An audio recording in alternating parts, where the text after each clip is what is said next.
The world above the clouds was chaos, engines screamed, metal twisted, and for a brief moment in 1944, death seemed to own the skies. But somewhere in that madness, a single British pilot was calmly steering into danger, not away from it. His name was Eric Winkle Brown, a man so small in stature that his fellow pilots joked he could barely see over the cockpit dashboard. Yet behind that unassuming frame was one of the sharpest, most daring minds ever to take flight. While most pilots prayed they would never face the Luftwaffe's deadliest machines, the Messerschmitt Me 262 jet fighter and the FW-190, Brown volunteered to fly them. Not against them, in them, to the men around him. It was madness. To his commanders, it was lunacy. But to Eric Brown, it was the only way to win, because he understood something few others did. To defeat your enemy, you must first understand them, not from the ground, not from reports, but from inside their creation. So he climbed into the cockpits of Hitler's prized weapons, aircraft that had claimed thousands of Allied lives, and dared to push them beyond the limits even their German designers had attempted. The risk was unimaginable. One mechanical failure, one engine surge, one miscalculated turn, and there would be nothing left but wreckage. But in those death-defying test flights, Eric Brown uncovered secrets that would change the future of air combat and expose the terrifying brilliance behind Nazi Germany's aerial technology. This is the story of the mad pilot who challenged death, defied logic, and outsmarted the most advanced fighters Hitler ever built. A man whose courage in the cockpit helped tilt the balance of the air war, not through bullets or bombs, but through knowledge, nerve, and an unbreakable will to understand the enemy. By the early 1940s, the skies over Europe had become the most unforgiving battlefield on Earth. Every day, squadrons of young men climbed into fragile machines of aluminum and canvas, knowing that for many the next mission would be their last. Britain's Royal Air Force had fought desperately to hold back the Luftwaffe during the Battle of Britain, but victory had come at a terrible cost. Germany, though bloodied, was far from beaten. Deep inside hidden hangars, Hitler's engineers were designing something that seemed almost supernatural. Jet-powered aircraft capable of outrunning and outclimbing anything the Allies could put in the air. For the first time, it seemed that science itself might decide the war. Across the Channel, Allied commanders grew increasingly alarmed. Their best fighters, Spitfires, Hurricanes, Mustangs, were suddenly at risk of being outclassed by technology that looked a decade ahead of its time. The Messerschmitt Me 262, the world's first operational jet fighter, could fly nearly 200 miles per hour faster than anything in the Allied arsenal. If deployed in numbers, it could have turned the skies into a slaughterhouse. And yet, amidst the panic and uncertainty, a handful of test pilots in Britain believed there was still a way to catch up. But doing so would require more than bravery. It would demand a level of curiosity, precision, and daring that bordered on insanity. Among them was Eric Winkle Brown, a naval aviator and flight test officer who had already built a reputation for doing what others refused to try. Small, quiet, and impossibly calm under pressure, Brown saw flying not just as combat, but as engineering in motion. When the war began, Brown had flown carrier-based aircraft off the icy decks of the North Atlantic. But by 1944, his role had changed. He was now part of an elite testing program at the Royal Aircraft Establishment, the nerve center for Britain's experimental aviation. It was here that captured German aircraft began arriving in secret. Planes that once terrorized Allied bombers were now being hauled across Europe, carefully reassembled, and handed to a few chosen men. Men who would risk everything to uncover their secrets. For most pilots, the very idea of flying an enemy jet, built by men who wanted you dead, was unthinkable. But Eric Brown didn't see them as enemy machines. He saw them as puzzles, and every puzzle, no matter how deadly, could be solved. And so began a mission unlike any other, a journey into the very heart of the Luftwaffe's technological empire, where one man's curiosity would collide with the deadly genius of Nazi engineering. By 1944, the balance of air power hung by a thread. Though the Allies were advancing on the ground, the Luftwaffe had one last terrifying advantage: speed. In the skies over Germany, reports began filtering back from stunned bomber crews. We never saw them coming. The new German jet, The Messerschmitt Me 262 appeared like a ghost, firing its cannons before Allied fighters could even react. Its acceleration, its climb rate, its sheer power, it all seemed almost alien. The Allies were terrified. Every mission deeper into German airspace risked annihilation. No Allied fighter could catch the Me-262 in level flight. Even the legendary Spitfire 14 and P-51 Mustang were left helpless. And as intelligence reports poured in, one dreadful realization spread through the RAF. If the Germans could deploy the Me-262 in large numbers, the skies, and the war itself, could be lost.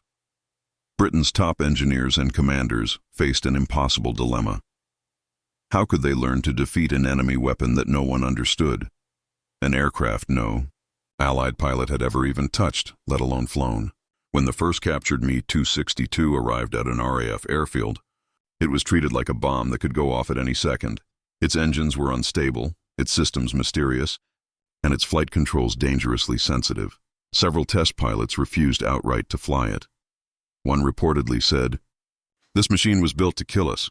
Why should I help it finish the job?" But Eric Winkle Brown saw something different.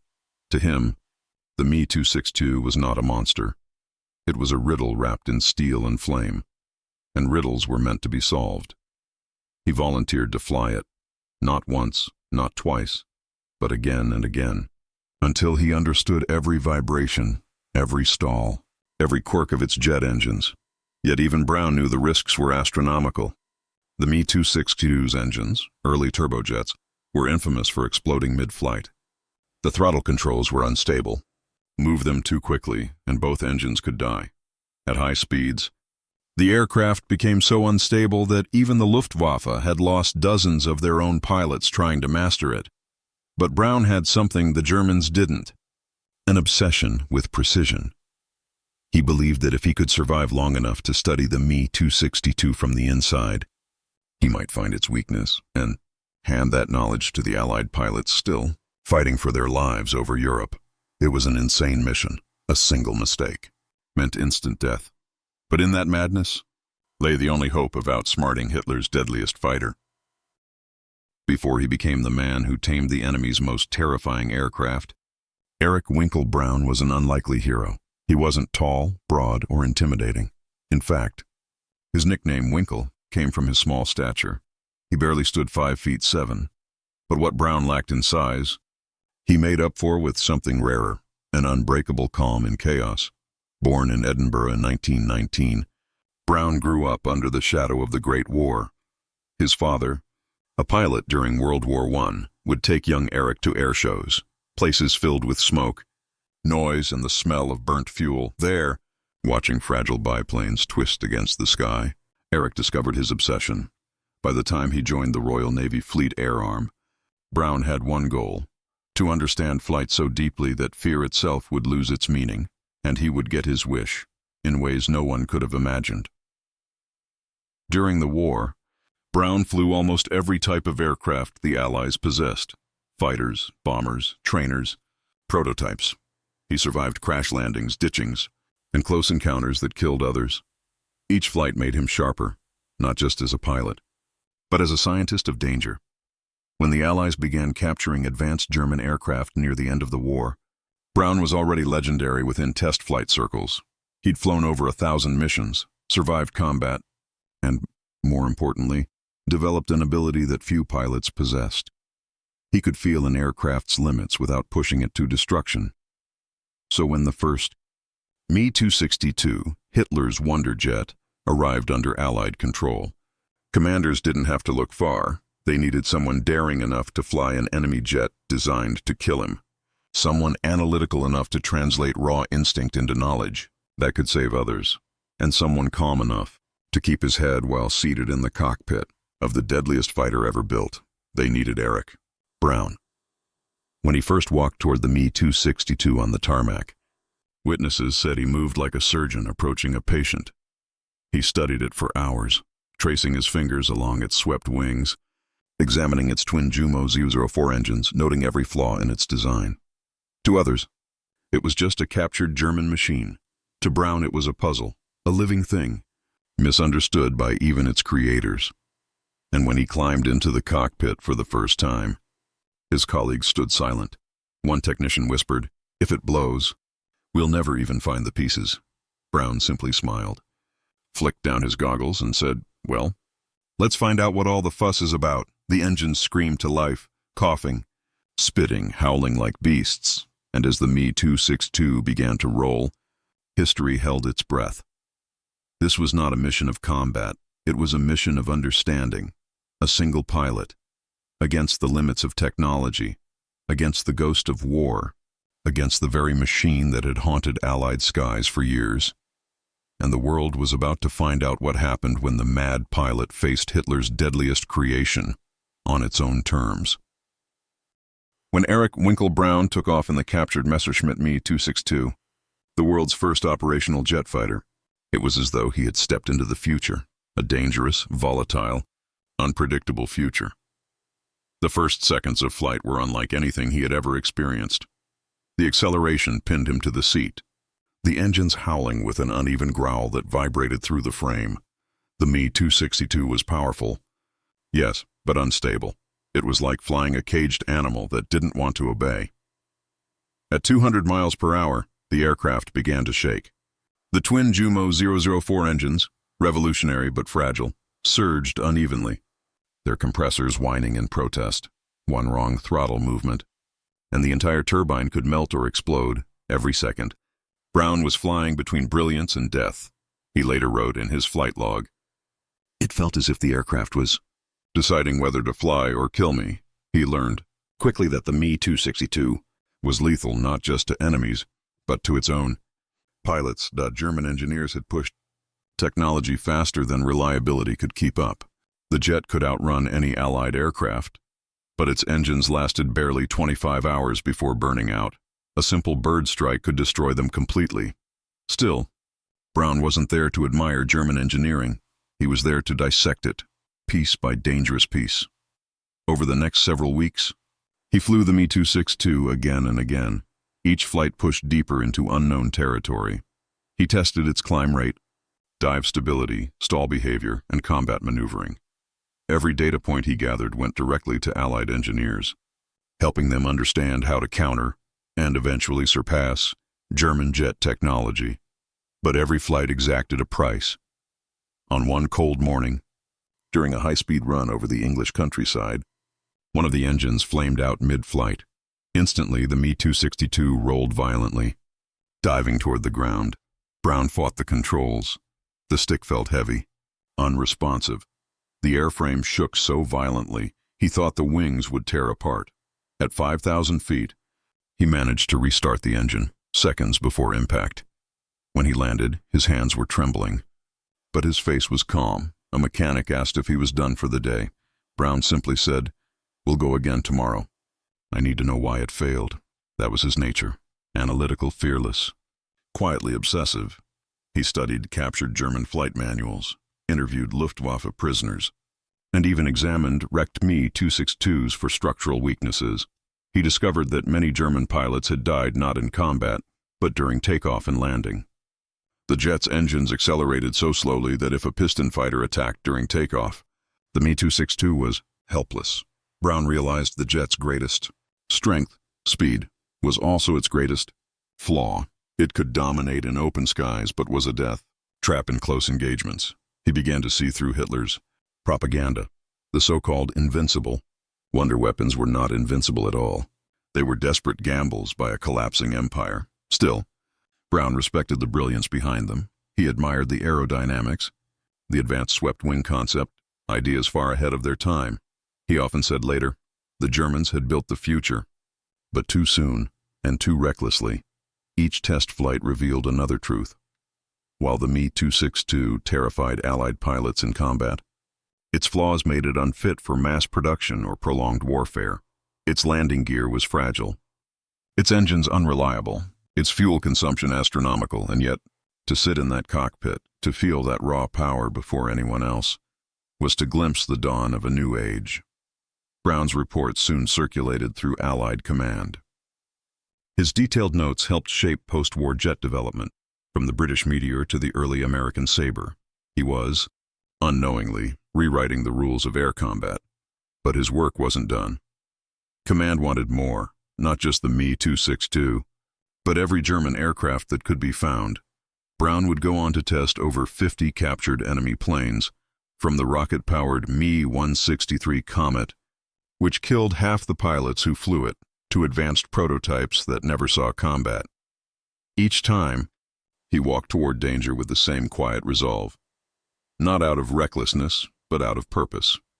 He believed that to understand the enemy was to prevent another war, and as he logged flight after flight, something extraordinary began to happen. The Allies no longer feared the German jets. They began to learn from them, to absorb their secrets, to evolve beyond them. And behind that transformation was one small, unassuming man who refused to stop until he understood everything the enemy had built.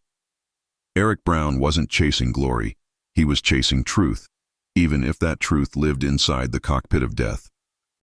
The sky was clear over southern England, cold, silent. And still, Eric Brown sat alone in the cockpit of the Me-262, gloved hands resting lightly on the throttle levers. Beneath him, twin-jet engines idled with an uneasy growl. This would be his final flight in the machine that had terrified the world. He wasn't testing for the RAF today, he was flying for understanding. As he lifted off, the runway blurred beneath the rising hum of the jets. The Me-262 climbed fast, smooth, almost graceful. Brown leveled off at 20,000 feet, the English countryside fading beneath a blanket of clouds. For a few seconds, there was peace. Then came the test that no one had dared attempt before. Brown pushed the throttle forward, not gently this time, but fast, deliberately testing the limits. The aircraft responded like a beast unleashed. The nose kicked upward, the engines screamed, the airframe groaned as it broke through 500 miles per hour. Faster than any piston aircraft alive, the jet cut through the clouds like a blade. But then, the left engine coughed, a surge, a flicker, then silence. The Me-262 lurched violently, rolling onto its side. Altitude dropped, 19,000 feet. 18,000, 17,000. Brown's breath slowed. He'd seen it before. Panic was death. He reached down, adjusted the fuel mixture, eased the throttle back, and waited. The engine reignited with a thunderous roar, flames licking the sides of the nacelle. He stabilized the aircraft, sweat running beneath his oxygen mask. The flight wasn't over. Not yet. He wanted to know, how far could the Me-262 truly go? So he dove. The altimeter spun downward, 15,000 feet, 10,000, 5,000. Wind screamed past the cockpit. The world outside became a blur of green and gray. Then he pulled up hard. The jet strained, the wings flexing to their limits. The control column felt like it was made of stone, but it held.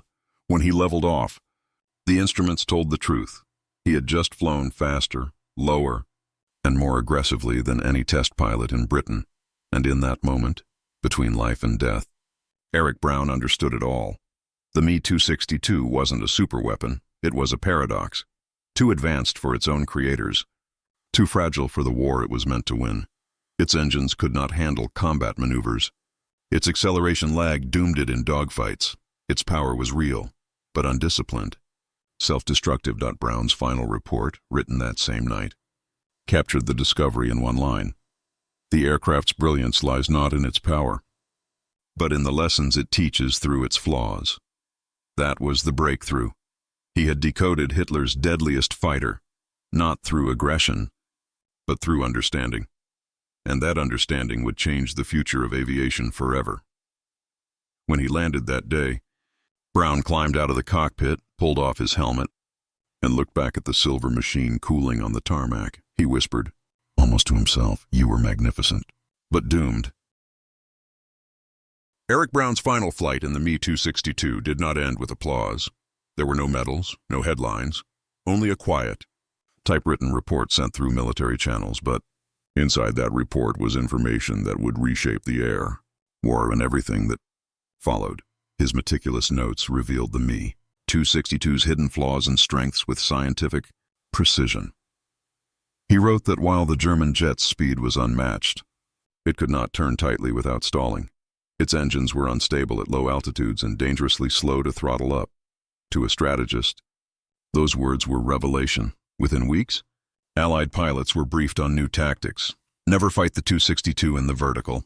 Wait until it's landing or taking off. Attack from above and force it to turn. The results were immediate. Luftwaffe jet squadrons, once invincible, began to fall. Mustang and Tempest pilots learned to ambush Me-262s during their vulnerable moments. What had once been a phantom terror of the skies became a hunted machine. Brown's courage didn't win a single dogfight, but it won the knowledge that allowed thousands of Allied pilots to survive theirs. And when the war finally ended, the world's air forces turned to men like Brown to understand what came next. Because by 1945, the era of piston engines was over. The jet age had arrived. Captured German aircraft, studied and tested under Brown's supervision, became the foundation of post-war technology. The British Gloucester Meteor, the American P-80 Shooting Star, and even the Soviet MiG-9 all carried the fingerprints of lessons learned from the Me-262. In a single decade, the world's airspeed doubled. Aircraft that once struggled to reach 400 miles per hour now broke the sound barrier. Radar, swept wings, jet propulsion, all descended from the discoveries Brown had risked his life to make. But it wasn't just technology that changed. It was the philosophy of flight itself. Before the Me-262, combat had been a contest of maneuver, pilot versus pilot, machine versus machine. Afterward, it became a contest of energy and information. Speed, radar signatures, altitude profiles, these replaced instinct and eyesight as the keys to survival. And in that transformation, Brown saw something haunting. The humanity was slipping away. He once said in a BBC interview decades later, "When I flew that jet, I realized we were leaving behind the age of the pilot and entering the age of the machine." His insight went beyond engineering. It was prophetic, because the lessons from those flights didn't stop with victory in Europe. They carried forward into the Cold War. The F-86 Sabre, the MiG-15, and every jet that followed traced its lineage back to the German jet Brown had mastered.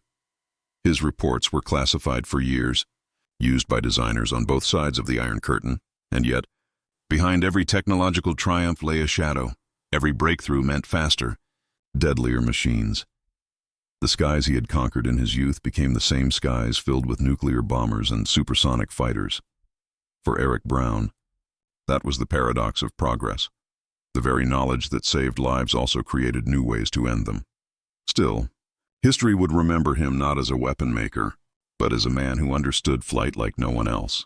By the end of his career, Captain Eric Winkle Brown had flown 487 different aircraft, more than any pilot in history. He tested jets, rockets, and even experimental vertical takeoff planes. Each flight traced its roots back to that one decision: to climb inside an enemy jet and trust his instincts. And from that cockpit, he helped humanity take its most dangerous leap, from propellers to jets, from the past to the future. When the guns of Europe finally fell silent in 1945, the airfields that once roared with war engines became graveyards of twisted steel. Among those wrecks sat the Me-262s, sleek, lifeless, and silent. Their engines cold. Eric Brown walked among them, clipboard in hand, his boots crunching over the debris of a vanished empire. He had risked his life to understand these machines, and now they lay before him, trophies of both brilliance and destruction. But Brown saw something others didn't. He didn't see victory. He saw transformation. The war had proven one undeniable truth. The world would never again move backward. Every nation, from America to the Soviet Union, scrambled to learn from Germany's technological leap. Jet research centers sprang up overnight. Designers pored over Brown's test data, notes written in his precise, understated handwriting, searching for clues to build the future. In the quiet laboratories of post-war Britain, that future began to take shape. The de Havilland Vampire, the Gloucester Meteor, and later the English Electric Lightning, all bore traces of Brown's insight into jet handling, speed, and safety. Across the Atlantic, his data reached American engineers working on the Bell X-1, the aircraft that would shatter the sound barrier. Brown's warnings about jet instability, fuel starvation, and engine stall zones became guiding principles for the next generation of test pilots.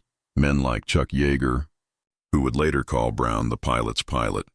But as the world raced into the jet age, Brown remained a soldier at heart, disciplined, meticulous, humble. He refused to glorify his own danger or dramatize his near-death experiences. In his mind, he had simply done his duty. My task, he said, was to fly the unflown and live to tell others what it taught me. In the decades that followed, he became a mentor to new test pilots, teaching them the fine balance between courage and caution. He reminded them that flight was never conquered. It was borrowed, briefly, from the laws of physics. By the 1960s, aviation had changed beyond recognition. Supersonic jets streaked across the stratosphere.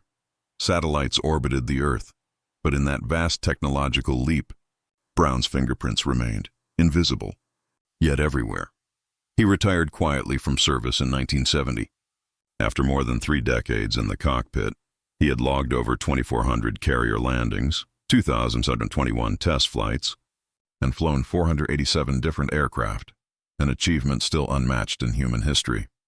And yet, when asked what he was most proud of, he didn't mention records or medals. He said simply that I survived. When he passed away in 2016, tributes poured in from around the world. Pilots, engineers, and historians alike called him a legend, the man who bridged 2 eras of flight, from propellers to jets, from war to peace, and in every hangar, every museum where a Me-262 or Spitfire now stands, his spirit lingers, a reminder that progress often demands those willing to step first into the unknown. History remembers Eric Winkle Brown as the man who mastered flight at its most dangerous edge. But beneath the speed and the steel, his story is not just about airplanes. It's about the human spirit, that relentless hunger to understand the unknown, even when it terrifies us. From his life, we learn 5 timeless lessons that stretch far beyond the skies of war. Courage is not the absence of fear, it's the decision to fly anyway. When Brown stepped into the Me-262, fear wasn't absent. It was present, whispering in every creak of metal and hiss of fuel. But courage isn't born from safety. It's born from necessity. He understood that progress demands risk, and sometimes the only way forward is through the fear itself. Knowledge is the greatest weapon. Guns, bombs, and armor win battles, but understanding wins wars. Brown's calm, methodical observations of the enemy's jet revealed weaknesses that no weapon could.